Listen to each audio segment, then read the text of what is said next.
ito po ay puno ng pakiling. Yung dahon niya ay magaspang. Pinanglilinis sa mga kahoy para pumuti sila.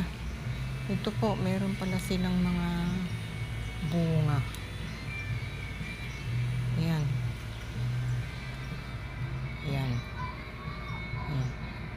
Madaming bunga itong pakiling na ito. Marami-rami din ito pag kinuha ang dahon. Marami-rami din ang malilinis nito. Sa probinsya po ito ang pinangpukuskus namin sa mga gamit namin na na kahoy, upuan, dingding, mesa. Yan po ang pinanglilinis namin. Ang puti-puti kapag natapos na naming linisan.